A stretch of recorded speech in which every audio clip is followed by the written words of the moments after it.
بسم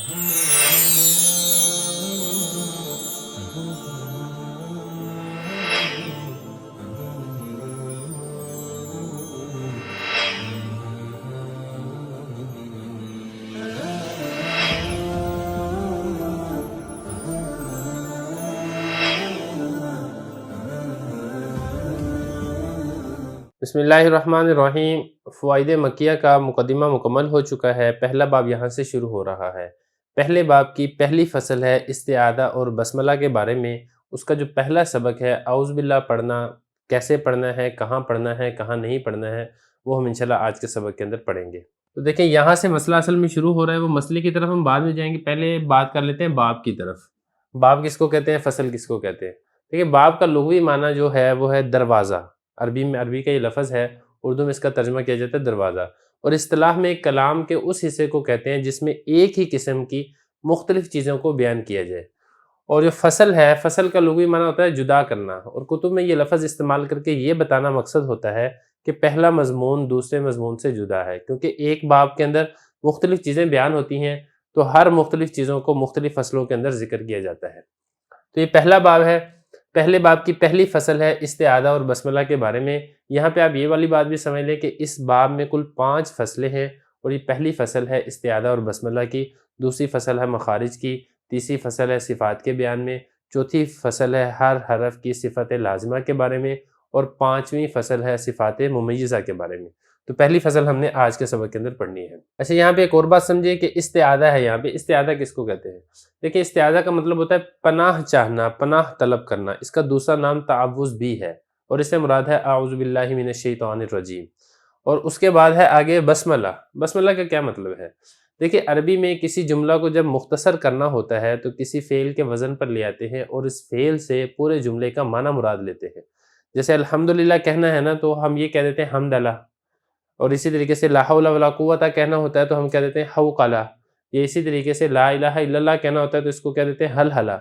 اسی طرح بسملہ بھی بالکل ایسے ہی ہے، بسم اللہ الرحمن الرحیم پڑھنا تھا تو اس کو بسملہ کہہ کے ذکر کر دیا جاتا ہے، تو مراد ہے اس سے بسم اللہ الرحمن الرحیم۔ اس کے بعد بغیر کسی تاخیر کے آگے سبق کو شروع کرتے ہیں۔ تو حضرت نے فرمایا کہ قرآن مجید شروع کرنے سے پہلے استعاذہ ضروری ہے۔ اس کا جو حکم ہے وہ اللہ تعالیٰ نے قرآن مجید کے اندر ہی دیا ہے، فَإِذَا قَرَأْتَ الْقُرْآنَ فَاسْتَعِذْ بِاللَّهِ مِنَ الشَّيْطَانِ الرَّجِيمِ۔ جب تم قرآن مجید پڑھنے لگو تو شیطان مردود سے اللہ کی پناہ مانگ لیا کرو۔ اسی وجہ سے امام رازی رحمہ اللہ تعالیٰ نے عطا ابن ابی رباح سے نقل کیا ہے کہ قرآن مجید پڑھنے والا جب کبھی قرآن مجید پڑھے تو استعاذہ ضرور کرے، خواہ نماز کے اندر ہو خواہ غیر نماز کے اندر ہو۔ ان کی دلیل یہی ہے فاستعذ باللہ من الشیطان الرجیم۔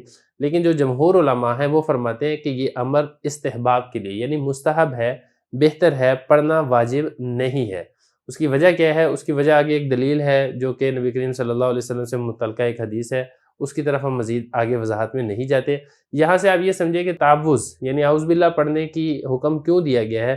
تو دیکھیں اس میں ایک لطافت ہوتی ہے، کیونکہ جب انسان بات کرتا ہے تو منہ میں کوئی بیہودہ بات بول دیتا ہے، کوئی ایسے کلمات بول دیتا ہے جو نامناسب ہوتے ہیں، تو اس لیے ہمیں قرآن مجید چونکہ اللہ تعالیٰ کا کلام ہے، انسان اللہ تعالیٰ سے ہم کلام ہوتا ہے، تو یہ حکم دیا جاتا ہے کہ اب تم چونکہ اللہ تعالیٰ سے ہم کلام ہونے لگے ہو تو اس لیے اپنی زبان کو پاک کر لو، اللہ تعالیٰ سے شیطان مردود کے شر سے پاکی طلب کر لو۔ تو اس لیے اللہ تعالیٰ نے ہمیں حکم دیا کہ تم اعوذ باللہ پڑھ لیا کرو۔ اور آگے حضرت نے فرمایا کہ اس کے الفاظ یہ ہیں اعوذ باللہ من الشیطان الرجیم، گو اور طرح سے بھی ثابت ہے۔ گو کا مطلب ہے اگرچہ اس کے علاوہ اور طرح سے بھی ثابت ہے، یعنی ان الفاظ سے قرآن مجید کی زیادہ مطابقت ہوتی ہے، زیادہ موافقت ہوتی ہے۔ اسی طرح آیت مذکورہ میں اللہ تعالیٰ نے استعاذہ پڑھنے کا حکم دیا ہے، کیونکہ دوسری جگہ استعاذہ کے امر کے ساتھ ہی تعلیم دی گئی ہے، جیسے قل اعوذ برب الناس، قل اعوذ برب الفلق، قل اعوذ بربک من ہمزات الشیاطین، مختلف آیات ہیں جہاں سے شیطان مردود سے پناہ مانگنے کا حکم دیا گیا ہے، لیکن جو الفاظ ہیں وہ باقاعدہ الفاظ بھی قرآن مجید کے اندر ہی موجود ہیں۔ فاستعذ باللہ من الشیطان الرجیم، اسی سے ایک نتیجہ نکالا گیا ہے کہ اعوذ باللہ پڑھنا چاہیے۔ باقی ایک حدیث کے اندر صراحتاً اعوذ باللہ من الشیطان الرجیم کے لفظ بھی منقول ہے۔ تو خلاصہ یہ ہے کہ جب قرآن مجید پڑھنے کا ارادہ ہو تو بلند آواز سے اول تمام قاری حضرات اعوذ باللہ من الشیطان الرجیم پڑھیں، جیسا کہ سورہ نحل کے اندر آیا ہے فَإِذَا قَرَأْتَ الْقُرْآنَ فَاسْتَعِذْ بِاللَّهِ مِنَ الشَّيْطَانِ الرَّجِيمِ، جب تم قرآن مجید کی قرأت کرنے لگو تو تم شیطان مردود سے اللہ تعالیٰ کی پناہ کے اندر آ جاؤ۔ تو یہاں پر یہ حضرت نے فرمایا کہ اعوذ باللہ من الشیطان الرجیم پڑھنا چاہیے، گو اور طرح سے بھی ثابت ہے۔ اس کا کیا مطلب ہے؟ دیکھیں یہ جو ہم نے الفاظ ذکر کیے نا اعوذ باللہ من الشیطان الرجیم، ان کے علاوہ اور الفاظ سے بھی استعاذہ کیا جا سکتا ہے۔ دلیل کیا ہے اس کی؟ دلیل ہے اس کی حضرت ابو سعید خدری رضی اللہ عنہ کی روایت ہے اعوذ باللہ السمیع العلیم من الشیطان الرجیم من ہمزہ ونفخہ ونفثہ، یہ والے الفاظ ہیں جو کہ منقول ہیں۔ اسی طرح ایک اور روایت کے اندر یہ والے الفاظ بھی آتے ہیں اللہم انی اعوذ بک من الشیطان الرجیم۔ اسی طرح ایک اثر میں ابن عباس رضی اللہ عنہ سے منقول ہے استعیذ باللہ السمیع العلیم من الشیطان الرجیم، یہ بھی آتا ہے۔ ایک روایت کے اندر آتا ہے اعوذ باللہ السمیع العلیم من الشیطان الرجیم، یہ بھی منقول ہے۔ تو خلاصہ یہ ہے کہ شیطان مردود سے پناہ مانگنے کے جو الفاظ ہیں وہ مختلف صیغوں کے ساتھ مختلف الفاظ کے ساتھ روایت کیے گئے ہیں، تو آپ مختلف صیغوں اور مختلف الفاظ سے بھی آپ روایت کر سکتے ہیں، لیکن حضرت نے فرمایا کہ بہتر یہ ہے کہ انہی الفاظ سے استعاذہ کیا جائے۔ کن الفاظ کے ساتھ؟ وہ الفاظ یہ ہیں اعوذ باللہ من الشیطان الرجیم، انہی الفاظ سے استعاذہ یعنی اللہ کی پناہ مانگی جائے شیطان مردود کے شر سے۔ اس کی وجہ کیا ہے؟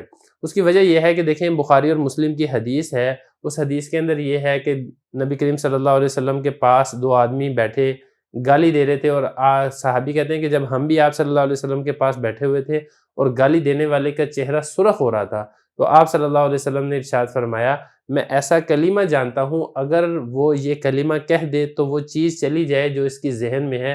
پھر آپ صلی اللہ علیہ وسلم نے فرمایا اعوذ باللہ من الشیطان الرجیم۔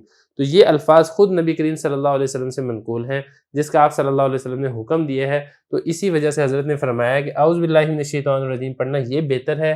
ان الفاظ کے ساتھ استعاذہ کرنا چاہیے، اللہ تعالیٰ کی پناہ طلب کرنی چاہیے، لیکن ان کے علاوہ چونکہ دیگر الفاظ بھی روایات کے اندر آتے ہیں تو دیگر الفاظ کے ذریعے سے بھی اللہ تعالیٰ کی پناہ مانگی جا سکتی ہے۔